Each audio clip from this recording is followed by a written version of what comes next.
Ang babaeng may blonde na buhok ay nagpatuloy sa paglalaba sa tabi ng lawa.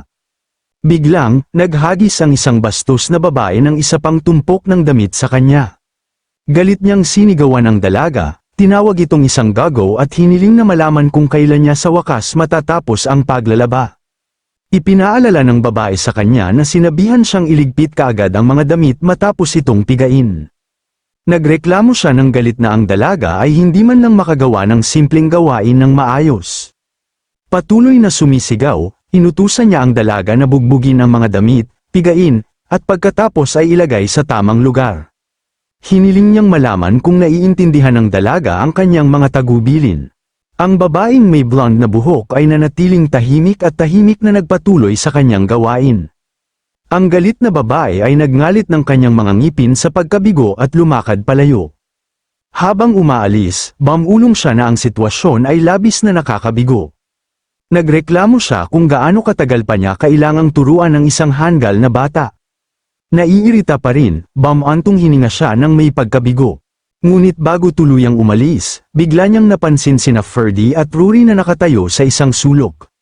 Sa sandaling makilala niya si Ferdy, napasinghap ang babae sa gulat. Nang mapagtantong isang maharlika ang nakatayo doon, kinakabahan niyang tinawag siyang marangal na Ginoo. Mahinahong nagkomento si Ferdy na medyo maingay doon at tinanong kung may problema.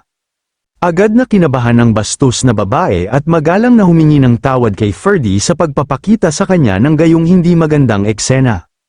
Ipinaliwanag niya na sinusubukan lamang niyang turuan ang kanilang hanggal na lingkod. Mahinahong tinanong ni Ferdy kung ang ginagawa niya ay talagang matatawag na edukasyon. Inamin ng babae na ang kanyang mga kilos ay maaaring mukhang labis na disiplina. Gayunpaman, iginiit niya na hindi niya ito maiwasan. Ayon sa kanya, ang dalaga ay isang mababang nilalang na tanging sa pamamagitan ng malupit na pagtuturo lamang nakakaintindi. Tumigil sandali si Ferdy bago itinuro na ang tunay na problema ay maaaring ang mga utos mismo ng babae.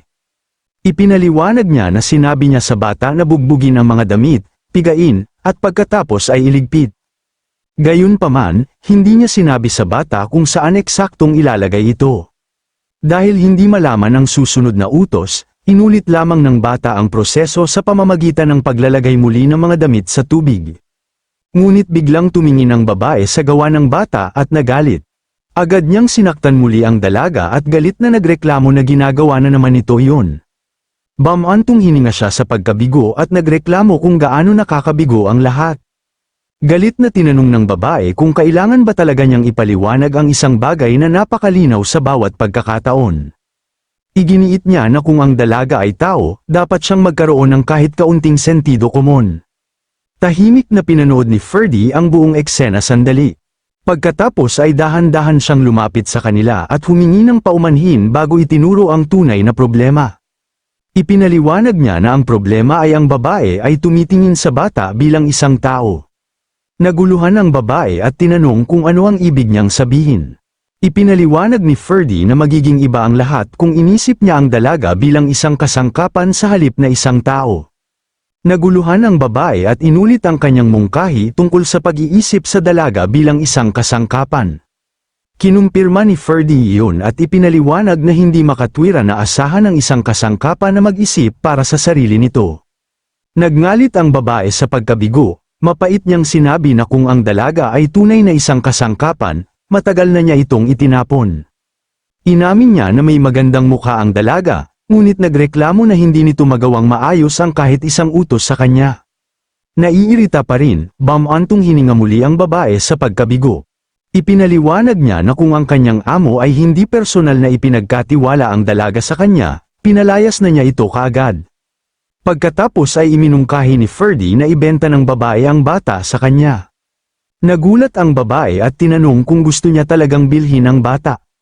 Ipinaalala ni Ferdy sa kanya na ipinagkatiwala ng kanyang amo ang bata sa kanya. Itinuro niya na nangangahulugan ito na may awtoridad siyang magpasya kung ano ang gagawin sa dalaga. Nag-alinlangan ang babae at ipinaliwanag na personal na dinala ng kanyang amo ang bata roon mismo.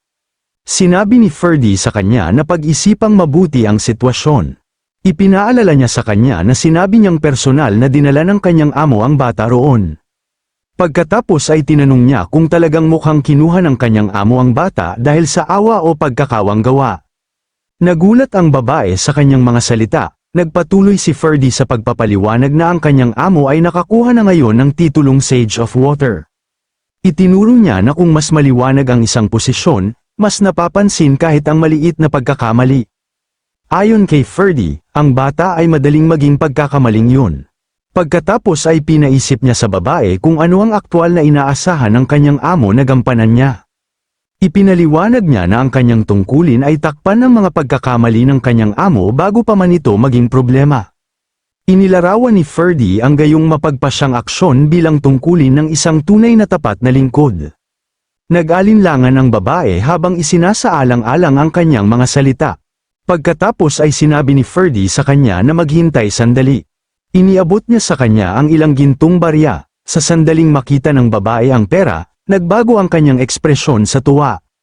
Natanto niya na ito ay mas maraming pera kaysa sa kanyang kikitain sa buong buhay niya ng pagtatrabaho.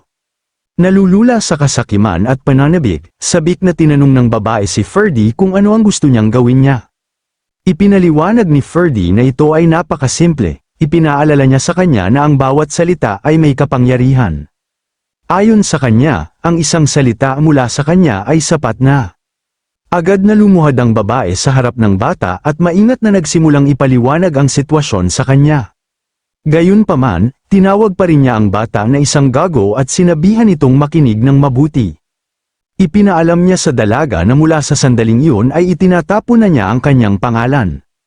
Pagkatapos ay ipinaliwanag ng babae na ang ginoong nakatayo sa harap niya ay ang kanyang bagong amo.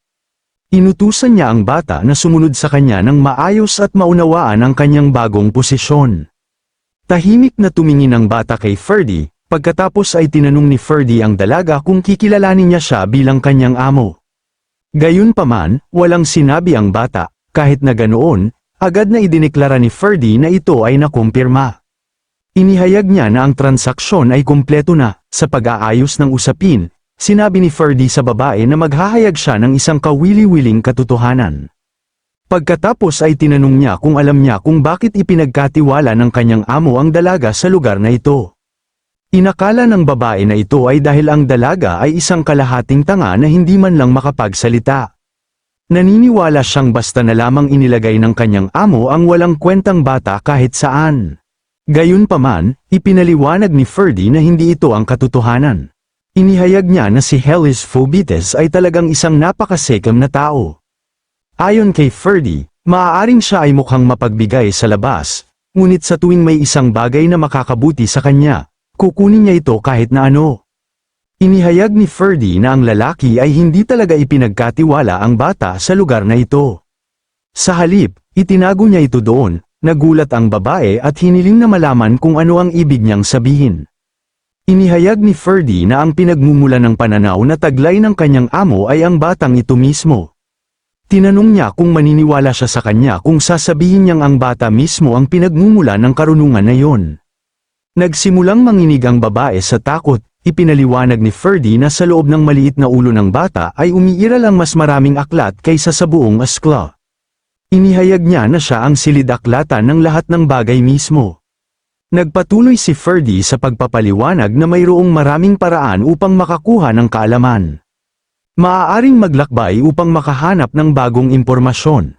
Maaaring tumuklas ng mga nawawalang teknik, maaaring magmakaawa sa isang Diyos o maaaring pumasok sa ipinagbabawal na teritoryo. Sa loob ng ipinagbabawal na teritoryong iyon, posible na makakuha ng kaalaman na sapat na malakas upang yumanig sa buong mundo.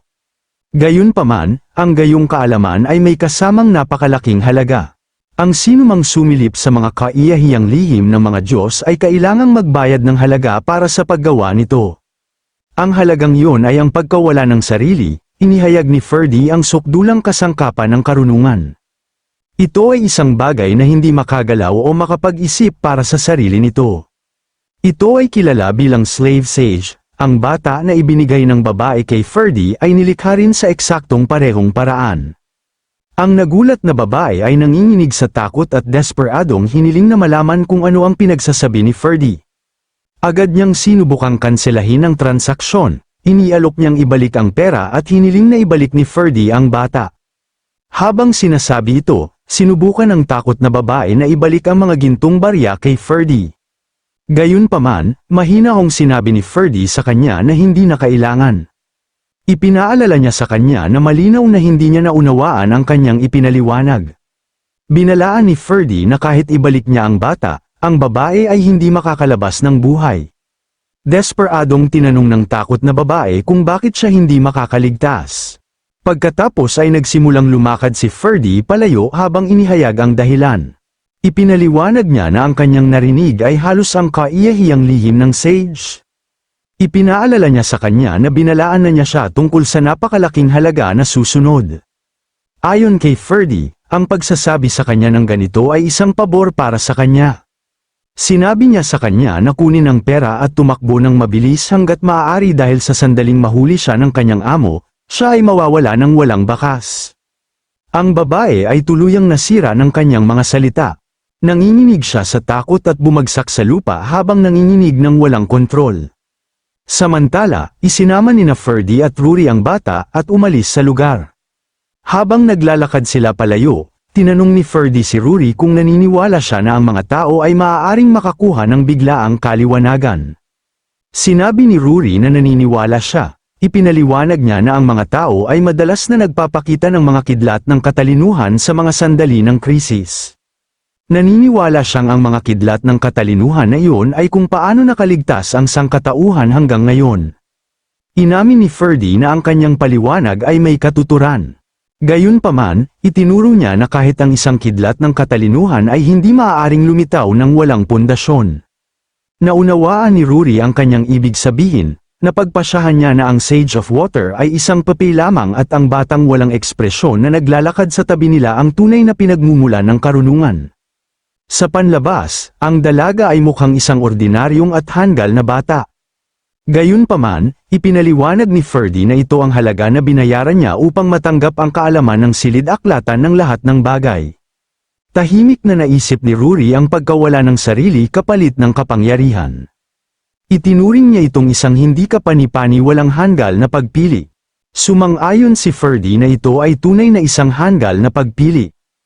Pagkatapos ay tinanggal ni Ferdy ang scarf na nakabalot sa ulo ng bata at sinabi nitong tumingin sa kanya. Bago siya bigyan ng pangalan, nagpasya siyang bigyan siya ng pinakamataas na prioridad na utos. Ipinaliwanag niya na ang utos na ito ay magiging kanyang mismong hininga. Ito ay mananatili sa kanyang alaala tulad ng pagtibok ng kanyang puso at ito ay magiging kanyang ganap at hindi nagbabagong katotohanan. Pinangalanan ni Ferdy ang ganap na pinuno ng kapangyarihan at ang pulang dragon, si Grand Duchess Valdrova. Idineklara niya na siya ang magiging simula ng pag-iral ng bata at ang kanyang wakas. Ang bata ay inutusang ialay ang kanyang buong buhay sa kanya. Si Ferdy bilang Ferdy Valdrova ay mag-uutos sa kanya bilang kinatawan ni Grand Duchess Valdrova. Gayunpaman, kung ang kanyang mga kilos ay sumalungat sa mga paniniwala ni Grand Duchess Valdrova, ang bata ay pinahintulutang magtaas ng pagtutol. At kung siya sa huli ay nabigong maunawaan ang sitwasyon, pinahintulutan siya ni Ferdy na gamitin ang huling hakbang. Ang huling hakbang na iyon ay paghihimagsik. Marahang tinapat ni Ferdy ang ulo ng bata at tinanong kung naisalo niya ang lahat. Tahimik na tumango ang bata. Nasiyahan si Ferdy sa kanyang tugon. Mula sa sandaling iyon, binigyan niya ang bata ng isang bagong pangalan na Mori.